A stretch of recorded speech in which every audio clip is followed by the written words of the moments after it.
ఏడాది పాటు దేశ ప్రజల్ని మోసం చేసినందుకు ఇప్పటికీ ఆ మోసానికి సమాధానం చెప్పకుండా ఉన్నందుకు ఇప్పుడైనా రాహుల్ గాంధీ దేశానికి క్షమాపణ చెప్పాలేమో రోహిత్ వేముల ఉదంతంలో. ఎందుకంటే రోహిత్ వేముల ఉదంతంలో రాహుల్ గాంధీ స్వయంగా వచ్చి కూర్చున్నాడు.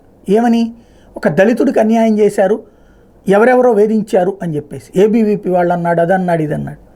ఇప్పుడు అదే కాంగ్రెస్ ప్రభుత్వం ఉన్నటువంటి తెలంగాణలోనే, లేదా ఇంతకుముందు కేసీఆర్ ప్రభుత్వం, అదే బీజేపీకి వ్యతిరేకమైన ప్రభుత్వం, వాళ్ళు తీవ్ర ఆరోపణలు చేశారు. సీన్ కట్ చేస్తే ఏమైంది? రోహిత్ వేములు ఎందుకు చనిపోయాడు, ఎందుకు ఆత్మహత్య చేసుకున్నాడని పోలీసులు తేల్చారు దర్యాప్తులో. వీసీ అప్పారావుని వేధించారు, అందరినీ వేధించారు, దారుణంగా అవమానించారు. ఈ దేశంలో అసంతృప్తి రేగిపోతోంది, అన్యాయం అయిపోతున్నాడు దళితులు అన్నారు. తీరా చూస్తే పోలీసుల దర్యాప్తులు ఏం తెలియదు, అతను దళితుడు కాదు, కానీ ఎస్సీ సర్టిఫికేట్ మీద సీటు సంపాదించాడు. ఆ విషయం యూనివర్సిటీలో ఉన్నటువంటి కొంతమంది విద్యార్థులు తెలుసుకున్నారు. అప్పటి నుంచి అతన్ని బ్లాక్మెయిల్ చేస్తూ తమ సంస్థల్లో తిప్పారు. తిప్పి చివరికి అతని చేత దేశద్రోహపు నినాదాలు చేయించారు. అతను తన సీటు కోసం, తన భవిష్యత్తు కోసం వాటన్నిటిని భరిస్తా వాళ్ళు చెప్పినట్టు చేశాడు. కానీ అది శృతి మించిపోయింది. అంత చేసినా సరే అతను హింస పెడుతూ ఉండేటప్పటికీ అతను ఆ సీటు వదులుకోలేడు. అలాగని చెప్పి భవిష్యత్తు ఏంటో అర్థం కాలేదు. ఎందుకంటే ఆ రిజర్వేషన్ కింద తీసుకున్నటువంటి సీటు పోయిందంటే అతను కేసు కూడా ఎదుర్కోవాల్సి వస్తుంది, అరెస్ట్ అవ్వాల్సి వస్తుంది.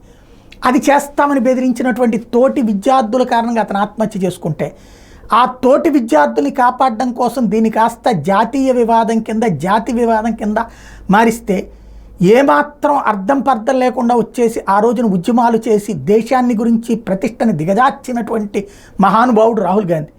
ట్విట్టర్లో ట్వీట్లు, రాహుల్ గాంధీకి తోడుగా దేశవ్యాప్త నాయకులు పరిగెత్తుకొచ్చారు కదా.